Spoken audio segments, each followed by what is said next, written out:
Hello, welcome back to the reading of the poem of the Man God, written by Maria Valtorta, Volume 2. Chapter 242, Part 3, In the House at Cana. The country fades away in the serene, moonless night. Only the faint light of stars shows the dark masses of trees and the white ones of houses. Nothing else.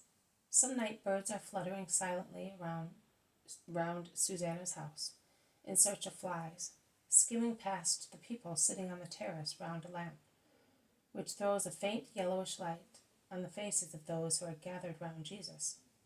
Martha, who must be terrified of bats, gives a scream every time a big noctule skims past her. Jesus, instead, is busy with the moths attracted by the lamp, and with his long arm he endeavors to keep them away from the flame. "They are both very stupid animals," says Thomas. "The former mistake us for bluebottles. The latter mistake the flame for the sun and get burnt. They have not even got a shadow of brains." "They are animals. Do you expect them to reason?" asks the Iscariot. "No, but I would like them to have instinct at least." "It is not possible for them to have it. I am talking of moths, because they die after their first trial. Instinct awakes and develops through painful, surprising experience," comments James of Alphaeus. "And what about bats? They should have it because they live for years." "They are stupid, that's all," retorts Thomas. "No, Thomas, not more than men. Many times men also look like stupid bats. They fly, or rather they flutter, like drunk men, round things that can only cause grief. Here you are. My brother has struck one down with his mantle. Give me it," says Jesus. James of Zebedee, at whose feet the stunned bat has fallen and is now tossing clumsily on the floor, picks it up with his 2 fingers by one of its membranous wings, and holding it out like a dirty rag, lays it on Jesus' lap. "Here is the unwary animal. Let us leave it alone, and you will see that it will recover, but it will not change its habits." "An unusual rescue, master. I would have killed it," says the Iscariot. "No, why? It has a life too, and is keen on it," replies Jesus. "I don't think so. It either does not know it has a life or is not keen on it. It endangers it." "Oh, Judas, Judas, how severe you would be with sinners, with men. Also men know that they have one life, and another one, and they do not hesitate to endanger both one and the other. Have we got 2 lives? The life of the body and the life of the soul. You know that." "Ah, I thought you were referring to reincarnation. Some people believe in it." "There is no reincarnation, but there are 2 lives, and yet man endangers both of them.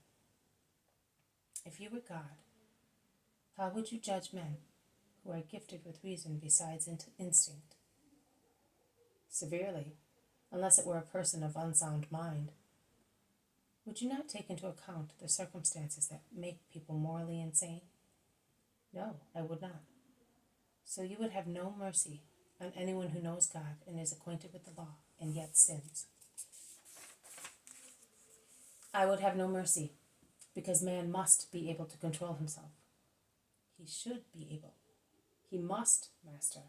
It is an unpardonable disgrace that an adult should commit certain sins, especially when nothing forces him."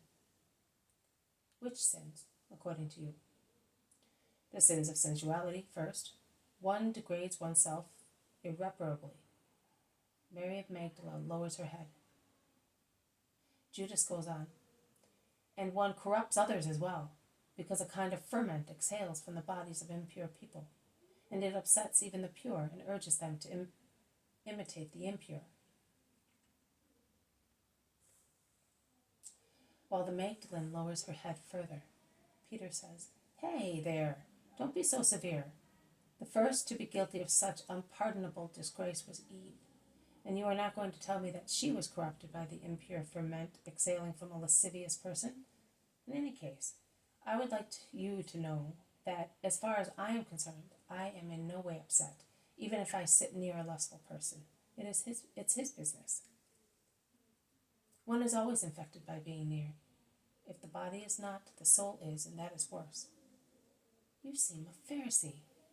Excuse me, in that case one should lock oneself up in a crystal tower and stay there, sealed up.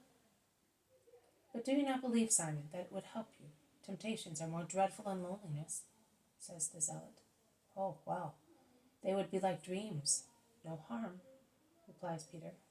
No harm. Don't you know that temptations lead to cogitations to compromise, to satisfy somehow one's aroused instinct? And then compromise opens the way to refinement of sin, in which sensuality is joined to thought? Asks the Iscariot. I know nothing about all that, my dear Judas, perhaps because I have never cogitated, as you say, on certain things. But I think that we have gone very far from bats, and that is a good job that you are not God. That it is a good job that you are not God. Otherwise, you would be all alone in paradise with your severity. What do you say, Master? I say that it is wise not to be too absolute, because the angels of the Lord listen to the words of men and record them in the eternal books. And it might not be pleasant one day to be told, let it be done to you according to your own judgment. I say that if God sent me, it means that he wants to forgive all the sins of which man repents, as he knows how weak man is, because of Satan. Judas, tell me, do you agree that Satan may take possession of a soul so as to force coercion on it, which may diminish the gravity of sin in the eyes of God? I do not. Satan can impair but the inferior part. You are blaspheming, Judas of Simon, exclaim almost together the zealot and Bartholomew. Why? In what way? You are giving the lie to God and the book. We read in it that Lucifer impaired also the superior part, and God, through his word, has told us many times. Lucifer impaired also the superior part, and God, through his word, has told us many times, Bartholomew replies. It is also said that man has free will, which means that Satan cannot do violence to man's mind and feelings. Even God does not do it.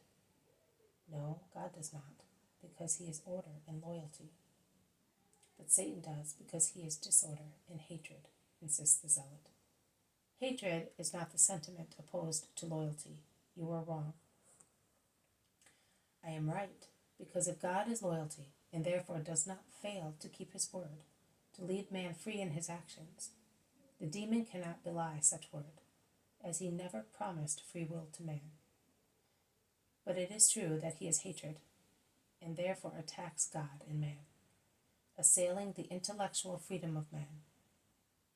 In addition to his body, reducing such freedom of thought to slavery in possessed people, whereby man does things which he would not do if he were free from Satan, maintains the zealot. I do not agree. What about possessed people, then? You are denying the evidence of facts, shouts Judas Thaddeus. Possessed people are deaf, or dumb, or insane. They are not lustful. Is that the only vice you have in mind? Asks Thomas ironically. It is the most common one, and the lowest. Ah, I thought it was the one you are better acquainted with, says Thomas, laughing. Judas jumps to his feet as if he wanted to react, but he controls himself and goes downstairs, and then walks away through the fields. There is silence. Then Andrew says, his idea is not completely mistaken. In fact, one would say that Satan takes possession only of senses, sight, hearing, speech, and brains. But then, Master, how can certain wicked actions be explained? Are they not possessions? Dora's, for example? Dora's, as you say, in order not to be uncharitable towards anybody, and may God reward you for that. Or Mary, as we all know, and she is the first to know, after the clear, uncharitable hints by Judas, are those who are more completely possessed by Satan, who extends his power over the three great powers of man. They are the most oppressive and subtle possessions, from which only those can free themselves who are so little degraded in their souls as to be still able to understand the invitation of the light. Doras was not lustful. But even so, he would not come to the Redeemer, and that is where the difference lies. That is, whilst in the case of lunatic, dumb, deaf, blind people possessed by the demon, their relatives endeavor and do the necessary to bring them to me. In the case of those whose spirits are possessed, only their spirits can seek freedom. That is why they are forgiven as well as freed, because it was their will to begin opposition to the demon's possession. And now let us go and rest. Mary, since you know what it is to be caught, pray for those who lend themselves intermittently to the enemy's action, committing sin and causing grief. Yes, my Master, I will, and without any ill feeling. Peace to everybody. Let us drop here the cause of so much discussing. There is darkness with darkness outside in the night, but we are going inside to sleep under the protection of the angels.